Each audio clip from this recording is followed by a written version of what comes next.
రామనవమి విశిష్టత, శ్రీరాముడు ఏం చెప్తున్నాడు? శ్రీ మహావిష్ణువు దుష్ట శిక్షణ, శిష్ట రక్షణ కోసం ప్రతి యుగంలో అవతరించాడని పురాణాలు చెబుతున్నాయి. అలా త్రేతాయుగంలో శ్రీరాముడిగా అవతరించిన ఆయన చైత్రశుద్ధ నవమి నాడు లోకాలన్నింటి పూజలను అందుకున్నాడు. రామో విగ్రహవాస్ ధర్మః అని శత్రువులే స్తుతించేంతగా ఆయన జీవితం ధర్మానికి ప్రతిరూపం.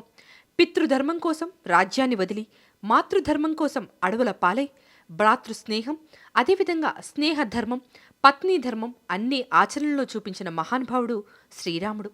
14 సంవత్సరాల వనవాసం అనంతరం రావణ సంహారం చేసి సీతా సమేతంగా అయోధ్యకు చేరి అదే చైత్రశుద్ధ నవమి నాడు పట్టాభిషేకం పొందాడని విశ్వాసం. అందుకే ఈరోజు దేవాలయాల్లో సీతారాముల కళ్యాణం, ఊరేగింపులు ఘనంగా నిర్వహిస్తారు. ఇది కేవలం పండుగ మాత్రమే కాదు, ధర్మం, న్యాయం, నిజాయితీకి ప్రతీకగా నిలిచే ఒక ఆధ్యాత్మిక సందేశం. రాముడి జీవితం మనకు ఎన్నో విలువలను నేర్పుతుంది.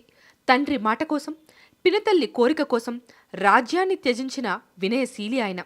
శివధనస్సును ఎత్తగలిగే శక్తి ఉన్నప్పటికీ గురువు విశ్వామిత్రుడు చెప్పే వరకు ముందుకు రాని విధేయత ఆయనలో కనిపిస్తుంది.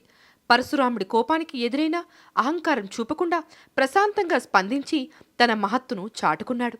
రాజ్యాన్ని కోల్పోయినప్పుడు కూడా స్థిత ప్రజ్ఞత కోల్పోకుండా కష్టాలను ఓర్పుతో ఎదుర్కొని మిత్రబలంతో రాక్షస సంహారం చేసి సీతమ్మను తిరిగి పొందాడు.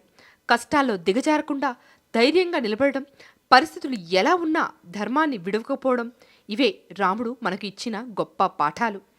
ఈ రామనవమి సందర్భంగా మన జీవితాల్లో కూడా ఆ విలువలను ఆచరించేందుకు సంకల్పం తీసుకుందాం. ఇలాంటి ఆధ్యాత్మిక విలువలతో కూడిన వీడియోలు మీకు నచ్చితే లైక్ చేయండి, మీ ఫ్రెండ్స్తో షేర్ చేయండి. ఇంకా ఇలాంటి మంచి కంటెంట్ కోసం మా ఛానల్ను సబ్స్క్రైబ్ చేయడం మర్చిపోకండి.